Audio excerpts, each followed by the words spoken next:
नमस्कार, स्वागत है आप सभी का एबी स्टार न्यूज में। मैं हूं आपके साथ जुबैर चौधरी। वक्त तो चला आपका राज्य आपकी खबरों का, जहां सबसे पहले बात करेंगे छत्तीसगढ़ के जांजगीर चांपा की, जहां पर महापर्व छठ की धूम देखने को मिली है। इस दौरान घाटों पर श्रद्धालुओं का जन सैलाब उमड़ा। तो छत्तीसगढ़ में छठ पर्व की धूम देखने को मिली है। बता दें कि जांजगीर चांपा के भीमा तालाब में छठ महापर्व के घाटों में व्रती और पूर्वांचल समाज के लोगों के अलावा आमजन की भीड़ उमड़ी। डूबते हुए सूर्य को पहले अर्घ्य देकर प्रसाद अर्पित किया गया, जिसके बाद उगते हुए सूरज को अर्घ्य देने के बाद व्रत का समाप्त हुआ। दरअसल 4 दिन पड़ने वाले इस पर्व में सूर्य देवता के साथ छठ माता की पूजा करने का विधान है। संतान की लंबी आयु, अच्छे स्वास्थ्य और उत्तम भविष्य की कामना को लेकर सभी महिलाएं यहाँ व्रत रखती हैं। बता दें कि कार्तिक मास के शुक्ल पक्ष की षष्ठी तिथि को छठ का प्रसाद बनाया जाता है। इसी दिन घरों में ढेकुआ बनाए जाते हैं और इसके अलावा चावल के लड्डू भी बनकर तैयार किए जाते हैं। पूरी तैयारियां करने के साथ शाम के समय बांस के सूपा और टोकरी को लेकर तैयार किया जाता है। शास्त्रों के अनुसार कार्तिक मास में भगवान विष्णु जल में ही निवास करते हैं। इसके साथ ही सूर्य को भगवान विष्णु का प्रत्यक्ष रूप माना जाता है। कमर तक पानी में डूबकर डूबे हुए सूर्य को अर्घ्य देने का मतलब है कि भगवान विष्णु के सूर्य रूप और जल में स्थित विष्णु के अप्रत्यक्ष रूप जीवन में खुशहाली आती है।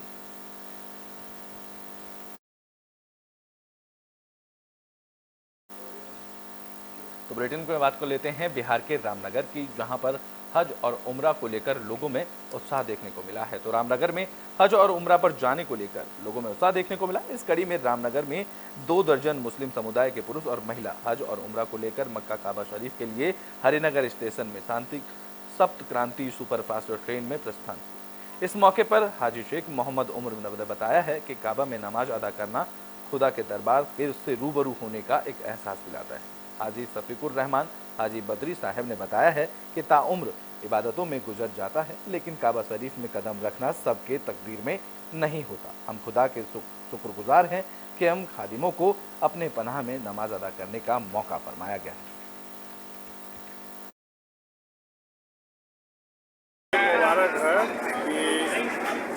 रामनगर से 2 दर्जन से अधिक लोग उम्रा के लिए यहाँ से सब क्रांति में प्रस्थान कर रहे हैं लोग, और अपने लिए और देश के अमन और सुकून के लिए दुआएं खैर की दरख्वास्त किया गया।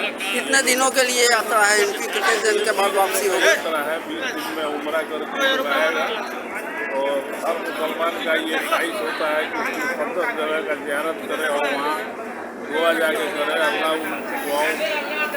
तो बुलेटिन में बात कर लेते हैं मध्य प्रदेश के इंदौर की, जहां अधिवक्ता विनोद द्विवेदी ने बीजेपी सरकार पर जमकर निशाना साधा है। इस दौरान रामलला के प्राण प्रतिष्ठा को लेकर भी उन्होंने बयान दिया। तो इंदौर में बीजेपी और उनकी सहयोगी संस्थानों की तरफ से रामलला के प्राण प्रतिष्ठा को लेकर नारा दिया जा रहा है। यह नारा कुछ इस प्रकार है कि जो राम को लाए हैं उन्हें हम लाएंगे।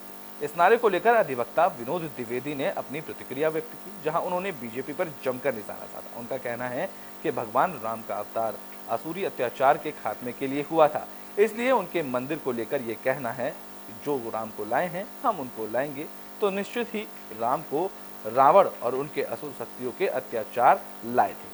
उन्होंने कहा तो क्या ये मान लें कि वर्तमान में हो रहे भ्रष्टाचार अनाचार को लेकर फिर राम जी के मंदिर प्राण प्रतिष्ठा की जा रही है। तो वहीं उन्होंने कहा कि मंदिर निर्माण के चंदे का हिसाब भी अभी तक नहीं दिया गया है, जहां जनता का पैसा जो कि साल 1979 से ट्रस्ट के पास है, उसका हिसाब कौन देगा। इस दौरान उन्होंने बीजेपी पर धर्म की राजनीति करने का भी आरोप लगाया।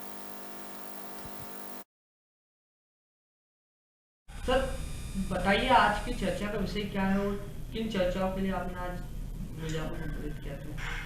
देखिए, चुनाव तो शांतिपूर्वक निपट भी गए हैं, और शांतिपूर्वक चुनाव के साथ साथ बीजेपी भी निपट गई है। पर अब बीजेपी का एक नया मुद्दा चल रहा है। 22 जनवरी 2024 को भगवान राम के प्राण प्रतिष्ठा को लेके, और प्राण प्रतिष्ठा को लेके जो चल रहा है उसमें बीजेपी के कुछ अंधभक्त नहीं, बहुत सारे अधिकांश अंधभक्त और कुछ धार्मिक संगठन एक नया नारा लेके आए हैं, जो राम को लाए हैं हम उनको लाएंगे। तो मैं इनको त्रेता युग में ले जाना चाहता हूँ, और त्रेता युग में ले जाकर बताना चाहता हूँ कि जब रावण का अत्याचार बढ़ गया था, और जब अत्याचार आसुरी प्रवृत्तियों का बढ़ा था, साधु संतों को यज्ञ करने से रोकते थे, उन्हें मारते। तो बुलेटिन में बात कर लेते हैं हरियाणा के पलवल की, जहां पर बीजेपी कार्यालय में बैठक का आयोजन किया गया। तो पलवल में बीजेपी कार्यालय में कार्यकर्ताओं की बैठक का आयोजन किया गया। बता दें कि सहकारिता मंत्री बनवारी लाल कार्यकर्ताओं की बैठक ली। इस अवसर पर राज्यसभा सांसद कृष्णलाल पवार, विधायक दीपक मंगला, विधायक जगदीश नायर, विधायक प्रवीण दागर सहित पार्टी के पदाधिकारी इस मीटिंग में मौजूद रहे। जहां सहकारिता मंत्री बनवारी लाल ने कहा कि पलवल जिला में झलकारी बाई जयंती के उपलक्ष्य में राज्य स्तरीय समारोह का आयोजन किया जा रहा है। इस समारोह की तैयारियों के दृष्टिगत पार्टी के कार्यकर्ताओं की बैठक ली गई। उन्होंने कहा कि झलकारी बाई की जयंती बड़े ही धूमधाम के साथ मनाई जाएगी। जिस तरह से 20 तारीख को माननीय मुख्यमंत्री जी ने झलकारी बाई के जन्म शताब्दी पर एक रैली पलवल में रखी है, और उसी की तैयारियों के लिए हमारे प्रदेश के एससी मोर्चा के अध्यक्ष माननीय कृष्ण पवार जी और हम सब लग के विधायक लोग, सभी 3-4 जिलों के विधायक और जिला अध्यक्ष और जितने भी हमारे पार्टी के पदाधिकारी हैं, सब इसमें लगे हुए हैं। और सबकी जिम्मेवारियां हम पिछले एक हफ्ते से जिम्मेवारियां लगा रहे हैं, और जितना जोश कार्यकर्ताओं में हम देख रहे हैं इस रैली के प्रति, तो हमें पूरा विश्वास है कि ये रैली बहुत सक्सेसफुल होगी और ऐतिहासिक होगी। आपने गुड़गांव और मेवात की भी बैठक ली है, तो किस तरह वहाँ पर तैयारियां हैं? देखो, वहाँ भी जिस तरह से पलवल में तैयारियां हैं, उसी तरह उन लोगों में भी जोश है, लेकिन पलवल। तो बुलेटिन में बात कर लेते हैं मध्य प्रदेश के इंदौर की, जहां दबंगई का मामला सामने आया। इस दौरान एक महिला ने भूमाफिया राजेश साहू पर कई गंभीर आरोप लगाए।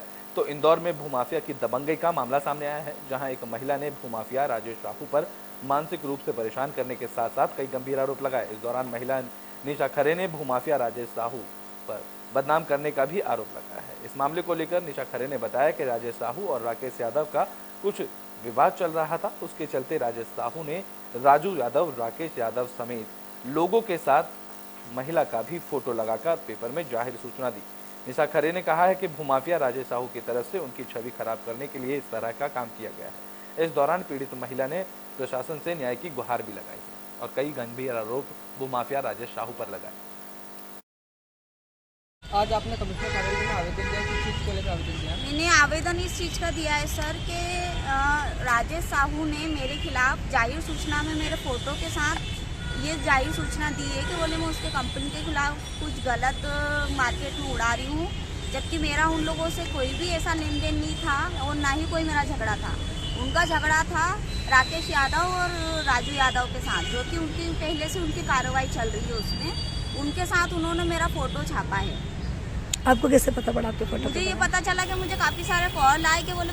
तो बुलेटिन में बात कर लेते हैं हरियाणा के रोहतक की, जहां पुलिस को बड़ी सफलता हाथ लगी है। पुलिस ने हत्याकांड का खुलासा कर दिया और 2 आरोपियों को इस मामले में गिरफ्तार भी कर लिया है।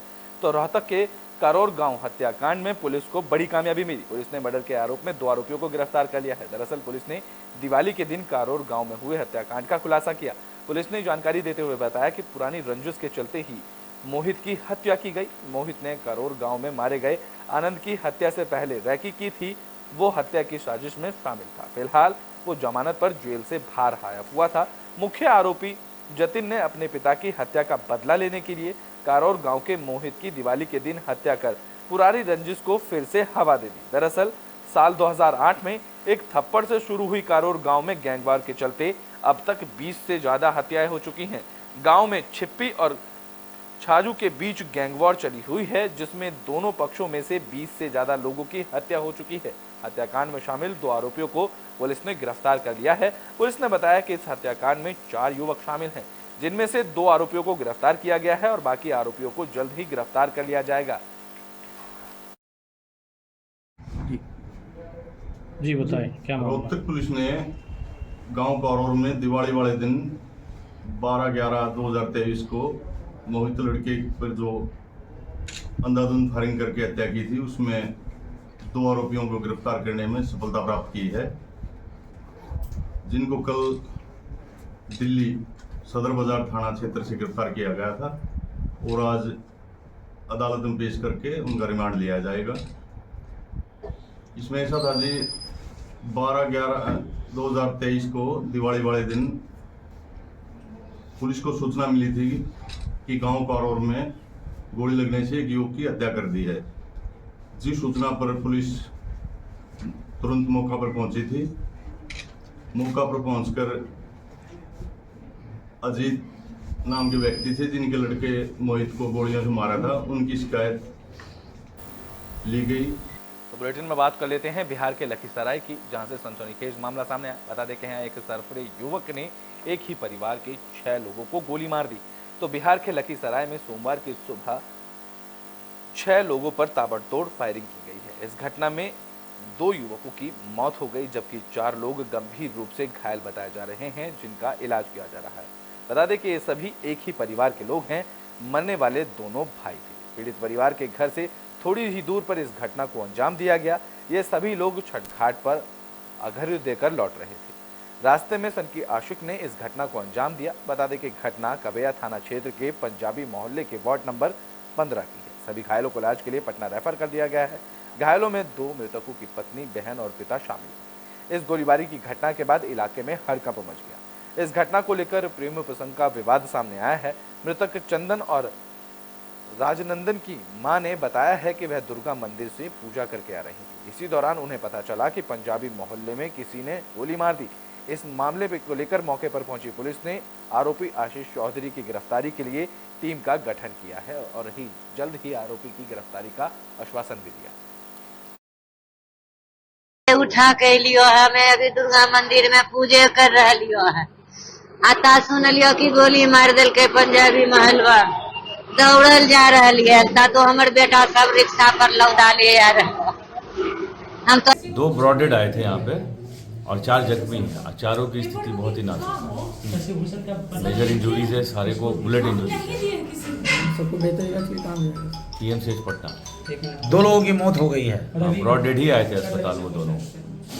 वो ब्रॉडेड ही आए थे, 4 घायल हैं, लेकिन चारों की स्थिति बहुत ही नाजुक है। कवैया ओपी अंतर्गत पंजाबी मोहल्ला में गोली मारने की घटना हुई है। एक ही परिवार के 6 आदमी को गोली मारी गई है, जिसमें 2 की मृत्यु हो चुकी है, 3 को PMCH रेफर किया गया है, 1 का इलाज यहाँ पर। तो बुलेटिन में बात कर लेते हैं छत्तीसगढ़ के गरियाबंद की, जहां महिला डॉक्टर की सुसाइड का मामला सामने आया। तो छत्तीसगढ़ के गरियाबंद जिले में एक महिला डॉक्टर के सुसाइड का मामला सामने आया। बताया जा रहा है कि महिला डॉक्टर ने अपने घर में फांसी लगाकर आत्महत्या कर ली। फिलहाल महिला डॉक्टर के आत्महत्या के कारणों का पता नहीं चल पाया है। इस मामले की जानकारी मिलते ही मौके पर पहुंची पुलिस ने महिला के शव को कब्जे में लेकर पोस्टमार्टम के लिए भेजा और मामले की जांच शुरू की।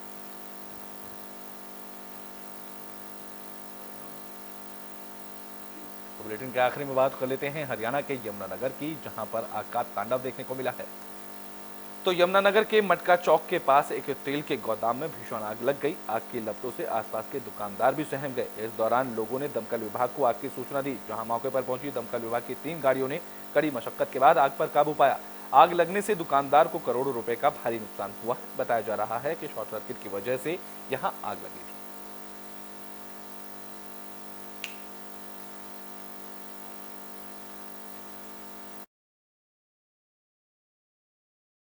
हमारे पास हमारी ERV डायल 112 से सूचना आई थी कि भी छोटी लाइन के नज़दीक लगते गुप्ता ऑयल कंपनी है जी, इसमें ऊपर आग लग गई है जी। इनके पास ग्रीस वगैरह का सामान पड़ा है, चमड़े के बेल्टें वगैरह है, तेल वगैरह है। तो फायर ब्रिगेड मौके पे पहुंच गई थी जी। 3 गाड़ियाँ आई हुई आग बुझाने में लगे हुए हैं जी। काफ़ी समय हो गया, लेकिन आग अभी काबू नहीं आई है। कोशिश कर रहे हैं कि जल्द से जल्द आग पे काबू पा लें जी। कोई जान माल का कोई नुकसान नहीं है सर।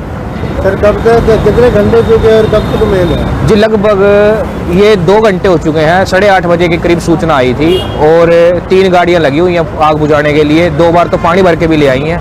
लगे हुए हैं सर, जल्दी कोशिश कर लेंगे आग पर काबू पाने की। आपका राज्य आपकी खबरों में भी के लिए बस इतना ही। देश और दुनिया की तमाम खबरों के लिए देखते रहें AB स्टार न्यूज।